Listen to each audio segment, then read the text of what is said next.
बालदोस्तांनो, मराठी बोधकथा ऐकूया. कथेचे नाव कावळे आणि साप. गोष्ट लहानांपासून मोठ्यांनाही उपयुक्त अशीच आहे. चला तर भेटूया हुशार कावळ्यांना आणि दुष्ट सापाला. सर्वप्रथम पीकेज लर्निंग ह्या चॅनलवर तुमचे सहर्ष स्वागत आहे आणि अशाच नवनवीन व्हिडिओसाठी चॅनलला सबस्क्राईब करायला विसरू नका. एक घनदाट जंगल होती. त्या जंगलात अनेक प्रकारची झाडे होती. अशाच एका घनदाट झाडावर कावळ्यांची एक जोडी राहत होती. कावळे अतिशय हुशार होते. त्या घनदाट झाडाच्या फांद्यांमध्ये त्यांनी एक आरामदायक आणि छान असे घरटे बांधले होते. आपल्या पिल्लांची अंड्यांची काळजी घेण्यासाठी त्यांनी ते घरटे सुखरूप अशा ठिकाणी बांधले होते. पण वरवर सर्व छान दिसत असले, ठीक दिसत असले तरी कावळ्यांना एक मोठी समस्या जाणवत होती. कारण कावळे तर त्यांच्या अंड्यांची, त्यांच्या पिल्लांची योग्य ती काळजी तर घेतच होते. एवढ्यात कावळीने अंडे घातले की कोणीतरी येऊन ती अंडी खात होते. कोण असेल बरे? कारण त्याच झाडाखाली एका बिळात एक नाग राहत असे. कोब्रा जातीचा हा साप अगदीच दुष्ट होता.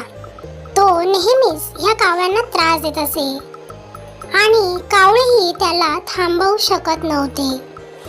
कारण त्यांच्या पुढे साप ताकदवान होता आणि कावळे त्याला काहीही करू शकत नव्हते. जेव्हा कावळे त्या घरट्यापासून दूर असायचे तेव्हा तो नाग गुपचूप येऊन त्यांच्या घरट्यातील अंडे खाऊन टाकायचा, फस्त करायचा आणि कावळे बिचारे दुःखी व्हायचे. एक दिवस कावळीन तर खूप दुःखी झाली. ती आपल्या पतीला म्हणाली, आपण दुसरीकडे जाऊया. मी घातलेले प्रत्येक अंडे हा साप खाऊन टाकतो.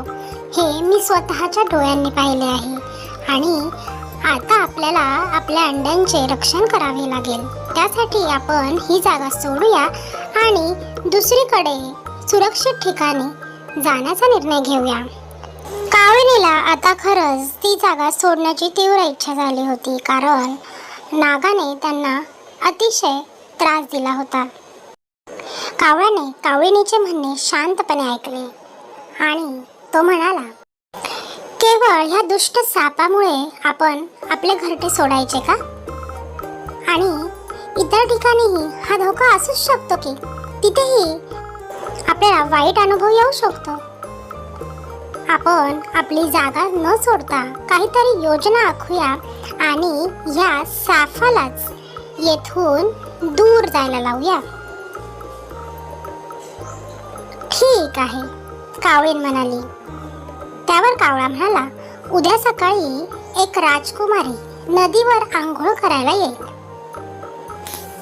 आणि मला असे वाटते की तीच अशी वेळ आहे की त्यावेळी आपण काहीतरी करू शकतो आणि ह्या नागाला कायमचे आपल्यापासून ह्या ठिकाणापासून दूर घेऊन जाऊ शकतो. दुसऱ्या दिवशी राजकुमारी तिच्या दासी आणि रक्षकांसह नदीवर आंघोळीसाठी आली.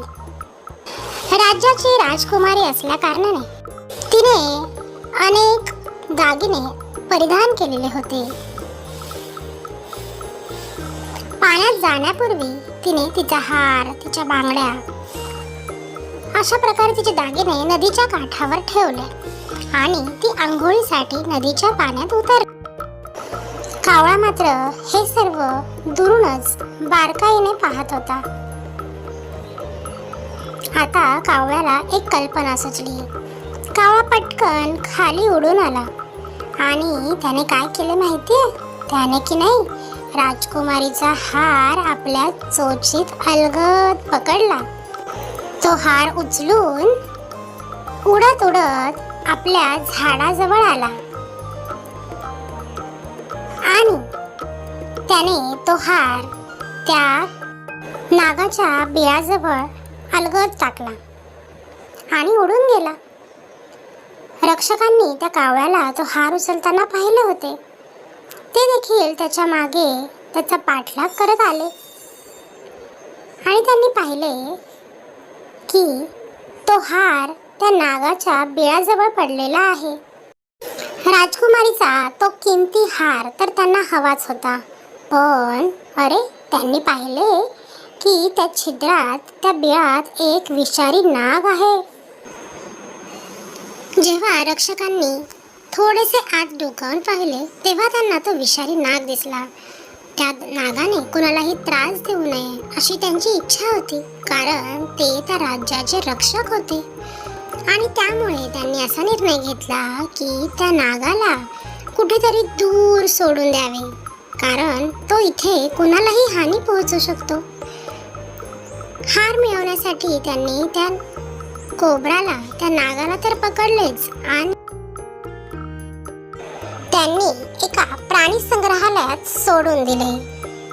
आणि अशा प्रकारे कावळ्यांची त्या विषारी नागापासून सुटका झाली.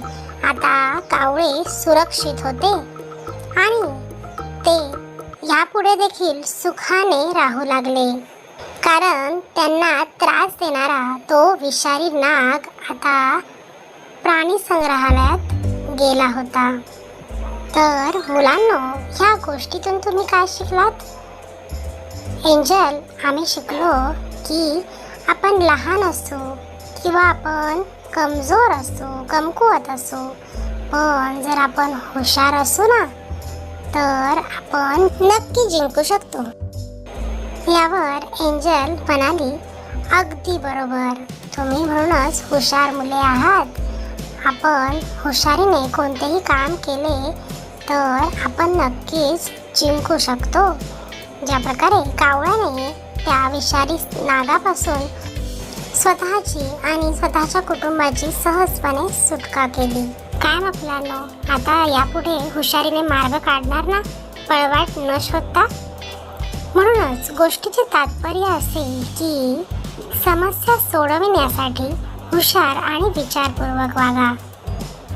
धन्यवाद. ही गोष्ट तुम्हाला आवडल्यास नक्की लाईक करा, आपल्या फ्रेंड्ससोबत शेअर करा आणि अशाच नवनवीन व्हिडिओसाठी चॅनलला सबस्क्राईब करायला विसरू नका. धन्यवाद.